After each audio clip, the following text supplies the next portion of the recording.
Bom, hoje nós vamos fazer a aula de oxítonas e proparoxítonas, tá? É a aula do capítulo 11 de acentuação gráfica da apostila 3. Bom, eu fiz aqui alguns slides que tem as regras das oxítonas e eu deixei elas bem esmiuçadas mesmo, trouxe todas as regras para que vocês não tenham nenhuma dúvida. A primeira coisa que vocês têm que saber é que essas regras de acentuação, elas não necessariamente precisam ser decoradas por vocês. Na verdade, ninguém decora, assim, né, totalmente essas regras de acentuação. Como que a gente sabe, então, quando eu acentuo ou não uma palavra, geralmente? Geralmente a gente sabe pelo próprio uso, certo? Então, quanto mais a gente lê, quanto mais a gente escreve, mais a gente vai se acostumando com a escrita das palavras. Mas se algum dia vocês tiverem alguma dúvida se a palavra acentua ou não, ou vocês precisarem explicar porque essa palavra está ou não acentuada, aí vocês podem ir nas regras e descobrir, certo? Então aqui, ó, as regras das oxítonas. Vamos só relembrar o que eram as oxítonas. Lembram que eu falei nas aulas passadas que existe em todas as palavras uma sílaba mais forte. A sílaba mais forte da palavra é aquela que se chama sílaba tônica, certo? Existem 3 tipos de classificação de sílabas tônicas. São as paroxítonas, as proparoxítonas e as oxítonas. Nós sempre contamos de trás para frente, né? Então, se a última sílaba for a mais forte, eu vou ter uma oxítona, uma palavra classificada como oxítona. Se a penúltima, aliás, se a penúltima for a mais forte, eu vou ter a chamada paroxítona. E se a antepenúltima for a mais forte, eu vou ter a chamada proparoxítona, ok? Então, hoje a gente vai estudar as oxítonas e as proparoxítonas. As paroxítonas nós vimos em outra unidade da apostila 2, certo? Então, vamos lá.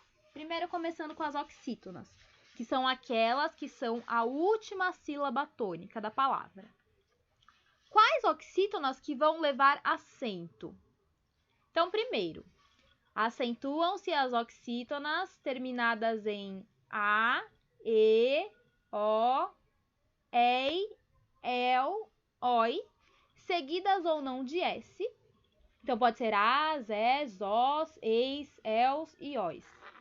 Ou em ou ens, tá bom? Então, aqui coloquei alguns exemplos. Se a oxítona, ou seja, se a palavra terminar em A ou em As, ela vai levar acento, ó.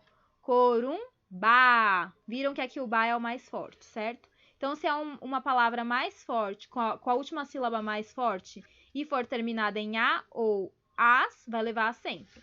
Maracujás. Aqui, a S, né, que termina, e o jás é a sílaba mais forte. Então, uma oxítona terminada em AS vai levar acento. Agora, em E.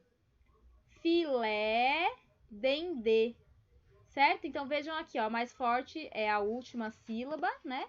Filé, terminada em E. Então, vai levar acento, certo? Próxima, em O. Mocotó. Aqui, ó, é a mais forte, é o tó. Então, termina em O, leva acento. Giló, certo? Ei, pastéis. Olha só, pastéis. É assim que eu separo, tá? Não é assim. Pastéis, não, é pastéis. Por isso que a última sílaba é a mais forte, certo? Então, terminou em ei ou eis, né? Tem aqui um S, então vai acentuar.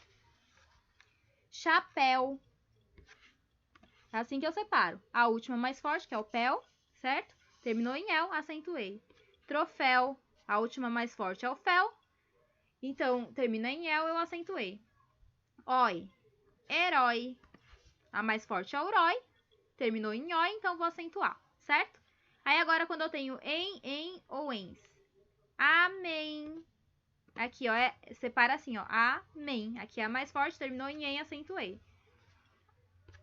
Armazém. Terminou em, e aqui é a mais forte, então acentuei. E assim por diante, tá bom?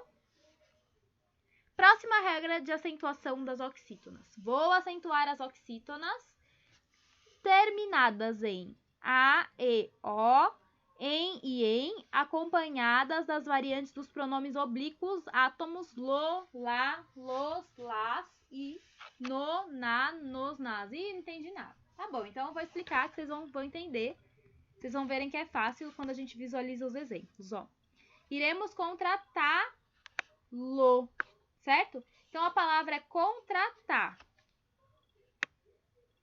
Mas ela vem acompanhada de um pronome oblíquo, né? Esse pronome oblíquo, lo, certo? Então, as palavras que forem terminadas em a, e, o, em e em, mas que forem acompanhadas desses pronomes oblíquos seguintes aqui, ó, lo, lá, los, las, no, na, nos, nas, vão levar acento. Então, aqui a palavra é contratar.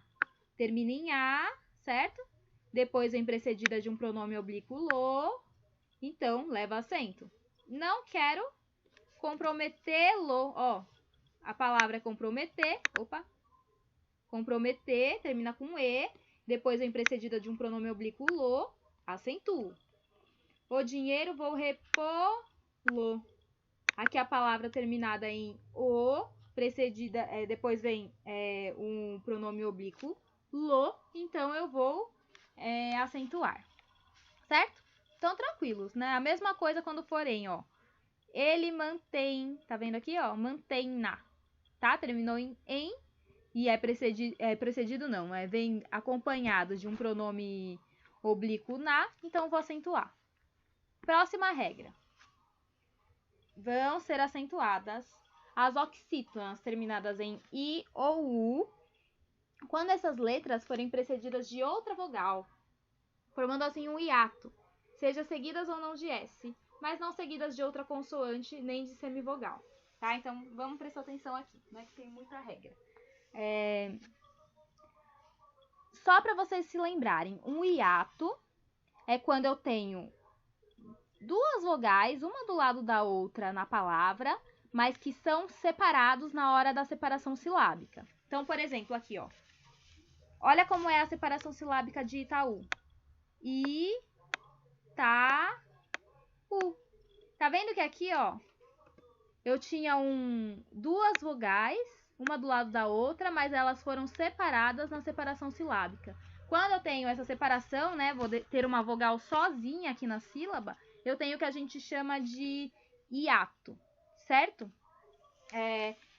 Se eu não tiver nenhuma outra consoante ou vogal aqui do lado, aí eu vou acentuar, certo? Então, não tenho nenhuma consoante, nenhuma vogal do lado do meu U, então eu acentuo. A não ser que essa consoante seja S, né? Se fosse Itaús, aí o acento prevaleceria. Mas se não for S, então eu não acentuo, tá? Ó, baús, tá vendo? Duas vogais separadas. E aqui foi acentuado porque é seguido de S. S tudo bem, S passa, certo? Então eu acentuo. Aqui açaí. O I foi separado do A, então eu tenho um hiato. E ele é acentuado porque eu não tenho nenhuma outra consoante ou vogal seguida dele, tá? Caí, também acentuo, que é a mesma regra. Olha aqui, outro exemplo. Opa, passei. Deixa eu voltar. Aqui, ó, cair. Sem acento, porque é a consoante na mesma sílaba que o I, ó. Aqui eu separei o A do I, né? Então, separaram as vogais. Mas eu tenho outra consoante que não o S, é o R. Junto com a sílaba I. Então, não dá, então não acentuo. Ó, caiu. Aqui é a mesma coisa. Eu separei o A do I, mas aqui eu tenho uma vogal que vem junta, né? Uma vogal que tem um som mais fraco, uma semivogal. Porque, olha, percebam que o I é mais forte que o U. Caiu. Então, ela é uma semivogal, ela tem um som mais fraco. Quando eu tenho semivogal junto com a minha vogal mais forte, eu também não vou acentuar. Ó, a mesma coisa aqui, ó, distraiu. Também tem uma semivogal junto do I mais forte, né? O I é o mais forte e o U é o mais fraco, então eu não vou acentuar, tá? Isso aí é só pra vocês saberem as regras todas certinhas, mas como eu falei pra vocês, não se preocupem em decorar, assim, com muito afinco essas regras, tá? É só pra vocês saberem exatamente por que algumas palavras são acentuadas e outras não. Isso a gente acaba se acostumando na própria leitura e na própria escrita. A gente se acostuma a olhar as palavras com acento e vai reproduzir da mesma forma. Aí a quarta regra. Da mesma forma, se acentuam as formas verbais oxítonas terminadas em i, acompanhada das variantes dos pronomes oblíquos átomos lo, lá, los, las, quando a letra i formar hiato com a vogal anterior. Então, quando eu tiver a vogal i acompanhada de lo, lá, los, las no final, e ela for separada, ó, construir, lá. Separar aqui as sílabas, ó, perceberam? Tem um hiato aqui, um hiato com i, certo? E esse hiato com i for acompanhado de pronome oblíquo, lo, lá, los, las, também vou acentuar. Próxima regra. Acentuam-se também as letras i e u precedidas de ditongo decrescente. Au, ei e ui. Percebam que é ditongo decrescente, por quê? Porque aqui, ó, essa vai ser a mais forte, a vogal mais forte, ó, au, certo? E essa a mais fraca, tá? Então, é decrescente por isso. É aquela mesma regra que eu tava falando anteriormente, quando eu tenho uma vogal mais forte e acompanhada de um som mais fraco, tá bom? Aqui é a mesma coisa. Quando estiverem na última sílaba e esta for tônica. Então, olha aqui, ó. Pi, au, ó, que é um decrescente, né? Porque o au é mais forte que o u, então o som ele decresce, ele começa mais forte, depois vai ficando mais fraco. E no final, i. Pi, au, i. Então, vai acentuar o u e o i quando eles vierem precedidos desses ditongos decrescentes, tá bom? Então, aqui, ó, tá vendo? Aqui eu acentuei a última mais forte, que era o i, porque ele veio acompanhado desse ditongo decrescente. Aqui, tu, iu, iu. Mesma coisa. Ditongo decrescente, ui, né? O u é mais forte, o i é mais fraco. Então, ele é um ditongo decrescente, que o som ele sobe, depois vai abaixando. E o u tá aqui sozinho, então eu vou acentuar. Então, essas foram as regras das oxítonas, tá bom? Deixa eu ver se dá tempo de eu falar as regras dos hiatos. Não, vou encerrar por aqui e vou fazer um outro vídeo falando das regras dos hiatos e das de proparoxítonas, tá bom? Então, por hoje é só.